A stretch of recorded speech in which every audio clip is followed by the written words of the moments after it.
আপনার ভবিষ্যৎ শিক্ষকরাই কানের ভেতর ডিজিটাল ডিভাইস লুকিয়ে নকল করছেন। গাইবান্ধায় প্রাথমিক সহকারী শিক্ষক নিয়োগ পরীক্ষা 2026 সালের 9 জানুয়ারি যেন এক থ্রিলার সিনেমার মতো।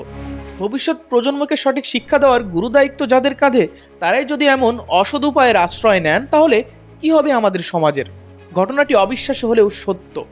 গত 9 জানুয়ারি গাইবান্ধায় প্রাথমিক সহকারী শিক্ষক নিয়োগ পরীক্ষা চলাকালীন সময়ে পুলিশ ও প্রশাসনের যৌথ অভিযানে ধরা পড়ে এমন এক ভয়ঙ্কর চিত্র। জেলার 24টি পরীক্ষা কেন্দ্র থেকে মোট 52 জন শিক্ষার্থীকে আটক করা হয়েছে। এর মধ্যে 48 জন ধরা পড়েন পরীক্ষা চলাকালীন সময়ে, আর 4 জন কেন্দ্রে প্রবেশের সময় স্ক্যানিংয়ে ধরা পড়েন।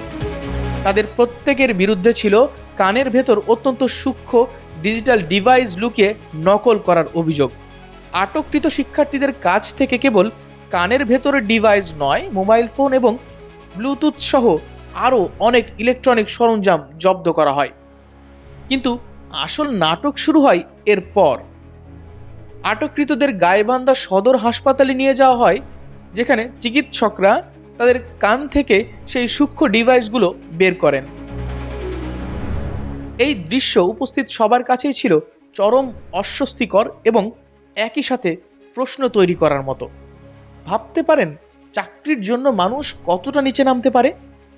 সবচেয়ে বেশি 13 জন আটক হন কূপতলা আব্দুল কাইয়ুম হাই স্কুল কেন্দ্র থেকে, যা এই জালিয়াতির ব্যাপকতা প্রমাণ করে। এই ঘটনায় নারী শিক্ষার্থীরাও সামিল ছিলেন, যা পরিস্থিতিকে আরও গুরুতর করে তুলেছে। জেলা প্রশাসনের পক্ষ থেকে জানানো হয়েছে, আটককৃত সকলের বিরুদ্ধে কঠোর আইনানুগ ব্যবস্থা গ্রহণ করা হবে এবং ইতিমধ্যেই মামলা দায়ের প্রস্তুতি চলছে। প্রশাসনের তৎপরতা প্রশংসনীয়, কারণ তারা পরীক্ষা শুরুর আগেই 144 ধারা জারি করে নিরাপত্তা জোরদার করেছিল। কিন্তু এত সতর্কতা সত্ত্বেও এমন ঘটনা ঘটল।